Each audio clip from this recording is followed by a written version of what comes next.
इलाहा इल्लल्लाह अल्लाहु अकबर मुहम्मद रसूलुल्लाह या हबीब अल्लाह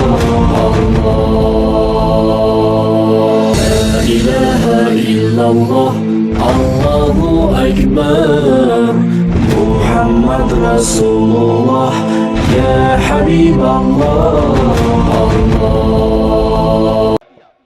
अजीज़ा ने मिल्लत सिर्फ इस मुल्क को दिया तो क्या दिया, और भी आगे दिया। और वो जानते हो क्या दिया? दुनिया के सुपर पावर ताकत का नाम क्या है भाई?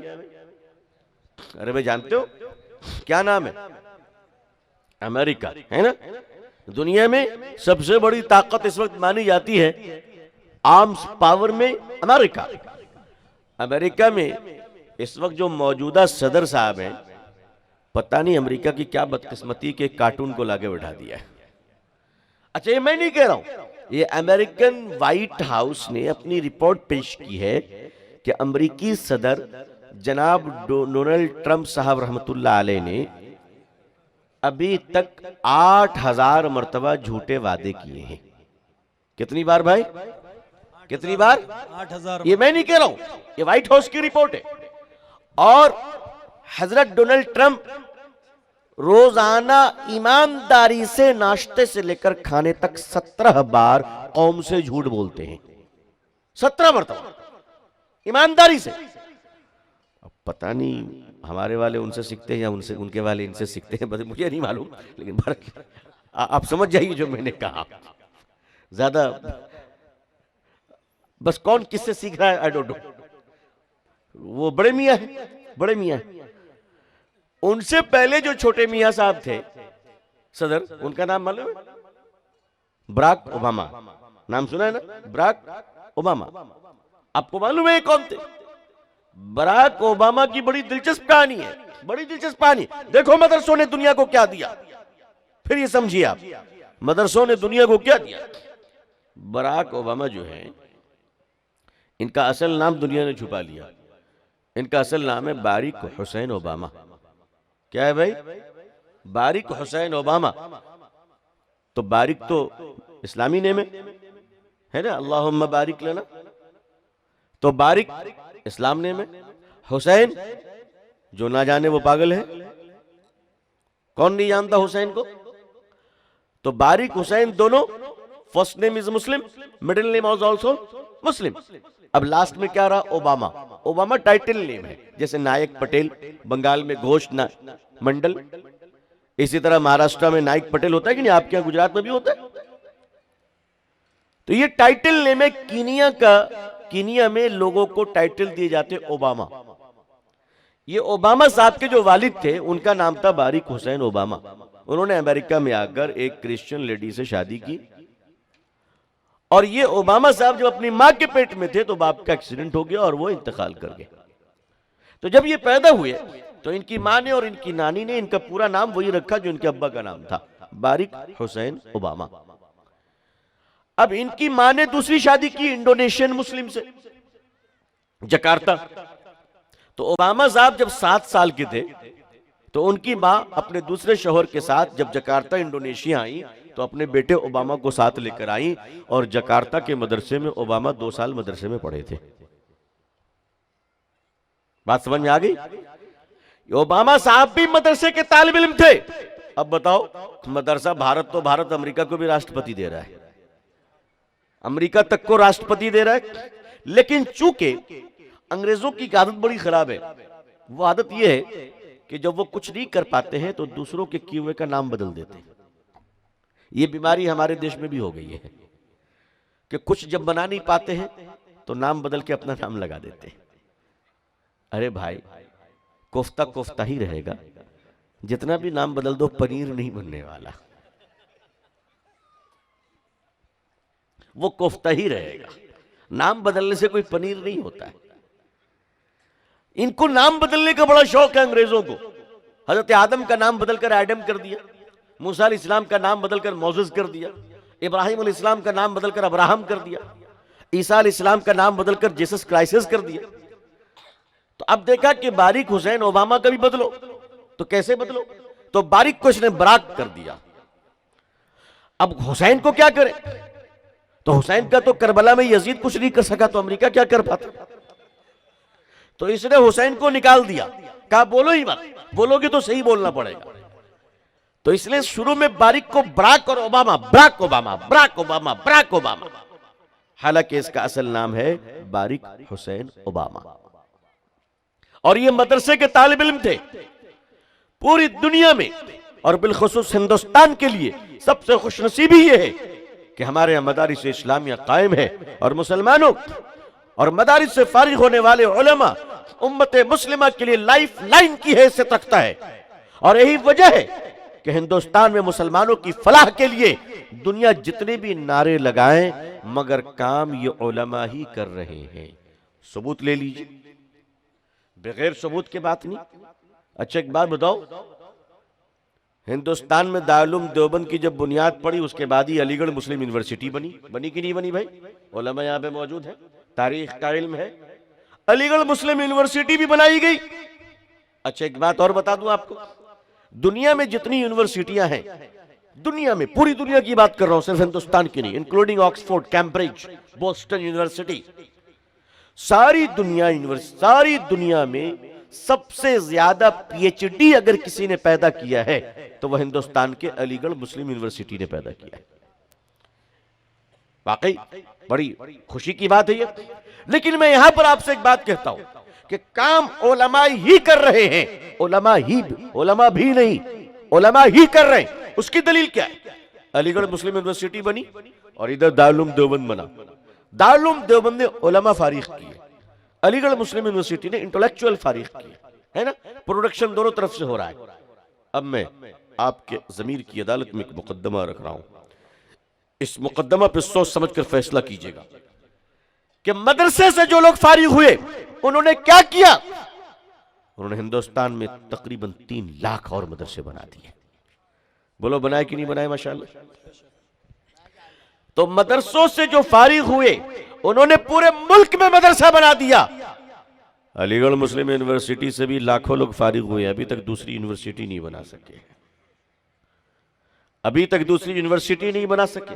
वो भी जब यूनिवर्सिटी बनाने की बात आ रही है, जब स्कूल बनाने की बात आ रही है, तो फैजुल कुरान के नाम पर कोई मौलाना हबीब साहब हमारे तशरीफ लाते हैं और वो इंग्लिश मीडियम और गुजराती मीडियम स्कूल अपनी कौम को अता फरमाते हैं। सुभान अल्लाह, नारे तकबीर। ये काम भी मदारिस इस्लामिया, बहुत खूब, ये काम भी वक्त का आलिम दीनी कर रहा है। अक्कल कुआं चले जाइए, मौलाना बुस्तानवी साहब दामत बरकातुम, अल्लाह उनकी उम्रों में बरकत अता फरमाए, medical college, engineering college, polytechnic college, मदरसा और शेखुल हदीस और बुखारी की तालीम और हिफ्ज़ और क़िरात, और इसके साथ साथ यूनिवर्सिटी का कंसेप्ट लेकर अगर कोई चल रहा है तो एक मौलवी ही चल रहा है। उसकी वजह यह है कि जिसके सीने में नूरे मुस्तफा होगा सल्लल्लाहु अलैहि वसल्लम, इल्म नबुवत की बरकत से वो इंशाअल्लाह मिल्लत इस्लामिया की पूरी रहनुमाई और पूरी रहबरी पूरी ईमानदारी के साथ करने की जो हैसियत और ताकत एक आलिम दीन रखता है, क़यामत तक खुदा की कसम कोई दूसरा उसका मुकाबले में नहीं आ सकता। ये अल्लाह ताला का बड़ा फजल और करम है। लिहाजा उम्मत मुस्लिमा मुकम्मल तौर पर आप अपने उलमा से मुंसलिक हो जाइए। और उलमा से मुंसलिक का मतलब यह है कि मुसाफिर जब रास्तों में चले तो चिराग की हिफाजत करे। ये उलमा तुम्हारी जिंदगियों के चिराग है। अहले गुजरात ने जिंदगी के बड़े ऊंच नीच देखे हैं, अहले गुजरात ने जिंदगी के बड़े धूप छांव देखे हैं, अहले गुजरात ने बड़े गम और खुशी देखे हैं, मगर मालूम है अहले गुजरात को कि जब उन गम और खुशियों के मौके पर और गम के जब बादल छाए हुए थे और चारों तरफ से मायूसियां थी, तो उलमा के किरदार को आप भुला नहीं सकते। चाहे वो जमीयतुल उलमा की शक्ल में हो, चाहे वो मिल्ली काउंसिल की शक्ल में हो, चाहे वो जमात इस्लामी की शक्ल में हो, चाहे वो तबलीगी जमात की शक्ल में हो, या ऑल इंडिया मुस्लिम पसंदला बोर्ड की शक्ल में हो, या उलमाए देवबंद और अकाबरीन की शक्ल में हो। अल्लाह इन्हें सलामत रखे, अल्लाह इन्हें सलामत रखे। ये वो जमात है जो जमात दुनिया के मुसल्ले से लेकर आखिरत तक इंशाअल्लाह इस उम्मत की खैरखा होगी इंशाअल्लाह। नारे तकबीर, मदारिस इस्लामिया, उलमाए हक, नारे तकबीर। अजीजान मिल्लत, ये बातें मैं आपसे इसलिए अर्ज कर रहा हूं कि इस वक्त जो आने वाला फितना है वो सुन लीजिए।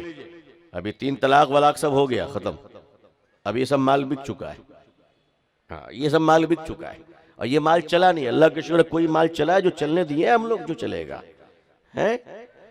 न तुम बाज आओ न हम बाज आए, इधर आ सितमगर हुनर आजमाए, तू तीर आजमा हम जिगर आजमाए। अरे साहब, आप कबाब बोलते हम वो नहीं छोड़ते हैं, नबी की सुन्नत कैसे छोड़ेंगे सल्लल्लाहु अलैहि वसल्लम। बात जब दीन की होगी तो याद रख लीजिए, हिंदुस्तान का मुसलमान ये कहकर दुनिया से मरेगा कि अबू बकर सिद्दीक रदी अल्लाह ताला अन्हु जब अमीरुल मोमिनीन बने तो मुनाफिकों ने कहा था नमाज पढ़ूंगा, रोजे रखूंगा, ज़कात नहीं दूंगा। सिद्दीक अकबर ने कहा था अगर किसी के हिसाब के मुताबिक ज़कात में ऊंट और ऊंट की रस्सी निकल रही है और अगर कोई मुझसे कहे कि ऊंट दूंगा और रस्सी नहीं दूंगा, अबू बकर जंग करेगा, लड़ाई करेगा, मुकाबला करेगा, या तुम रहोगे या हम रहेंगे। दुनिया की हुकूमतें और दुनिया की ताकतें कान खोल कर सुन लो, अगर क़यामत की अगली सुबह तक दुनिया हमसे कहे कि तुम्हें वजू बनाने की इजाजत है मगर वजू में मिसवाक की इजाजत नहीं है, खुदा की कसम न हम वजू का लोटा छोड़ेंगे न मिसवाक की डंडी छोड़ेंगे। हम उस मिसवाक तक से कॉम्प्रोमाइज करने को तैयार नहीं है। यह हिंदुस्तानी मुसलमानों की धड़कन और यह आवाज है। आने वाला जो फितना है वो क्या है वो सुन लीजिए। आने वाला फितना यह है कि या तो मदरसों को खरीद लो या मदरसों को बदनाम कर दो। बिकने वाले बिक जाएंगे, डट के रहने वाले डटे रह जाएंगे। तुम भी रहोगे हम भी रहेंगे, मौत आएगी तुम भी जाओगे हम भी जाएंगे। लेकिन सोचो खुदा की अदालत में जब लाइन में खड़े होंगे और फिर आवाज आएगी वमताजुल यौम अय्युहल मुजरिमून। आय हाय हाय, असली माल खड़े रहेंगे, बिकाऊ हटा दिए जाएंगे, बिकाऊ हटा दिए जाएंगे। अब तरगीबों से काम किया जाएगा कि बेच दो अपने मदरसों को, बेच दो अपने गैरत और जमीरों को और बेच दो अपने निसाब को। उम्मत मुस्लिमा, ये मुस्लिम उलमा अगर सफीर बनकर तुम्हारे दरवाजों पर मदरसों का चंदा करते तो सिर्फ इसलिए करते हैं कि हम भीख मांग के मदरसे चलाएंगे मगर सरकारी खैरात को कबूल नहीं करेंगे। ये वो जज्बा है कि जिस जज्बे की बरकत है कि उलमाए हक हिंदुस्तान में तैयार भी हो रहे, पैदा भी हो रहे और माशाअल्लाह दहाड़ भी रहे हैं। तो जरूरत पड़ती है तो बातिल की आंखों में आंखें डालकर साफ साफ बातें भी करता हूं। अल्लाह जज़ाए खैर दे आल इंडिया मुस्लिम पसंदीदा बोर्ड के काबिरीन को, अल्लाह उनकी उम्रों में बरकतें अता फरमाए। उन्होंने साफ साफ कह दिया ना हम रिजर्वेशन की लड़ाई लड़ेंगे, ना नौकरी की लड़ाई लड़ेंगे, न हम रोटी की लड़ाई लड़ेंगे, न हम बोटी की लड़ाई लड़ेंगे, लेकिन बात आबरूए मुस्तफा की आएगी तो फिर जीने की तमन्ना छोड़ देंगे सल्लल्लाहु अलैहि वसल्लम। बस ये वो तमन्ना है और यही वो हमारा हदफ और यही वो हमारा निशा है जिस पर हम कॉम्प्रोमाइज करने को तैयार नहीं। इलेक्शन आती है और आती रहेगी, हुकूमतें आज है कल नहीं रहेंगी, हम आज है कल नहीं रहेंगे। ये देश है, इंशाअल्लाह देश रहेगा और आने वाली नस्लें रहेंगी, आने वाले लोग रहेंगे।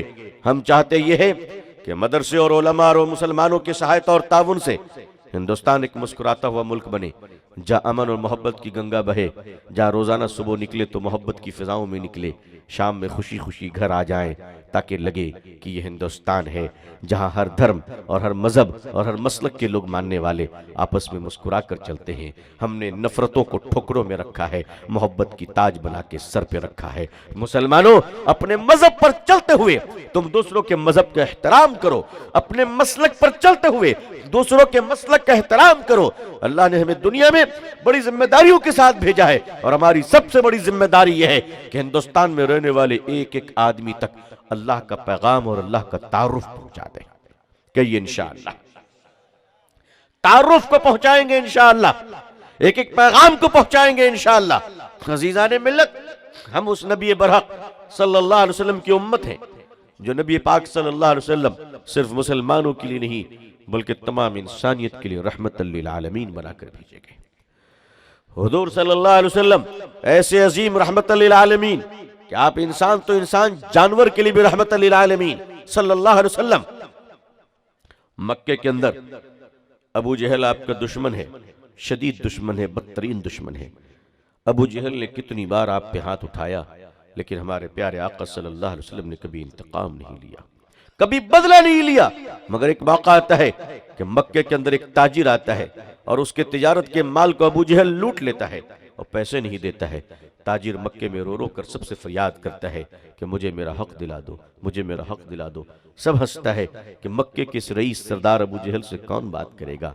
किसी सरफिरे ने कहा कि वो मोहम्मद है सल्लल्लाहु अलैहि वसल्लम, जाकर उनसे कहो शायद वो तुम्हें दिला दें। लोगों ने मजाकन कहा कि अच्छा है मोहम्मद सल्लल्लाहु अलैहि वसल्लम और अबू जहल की मारपीट होगी।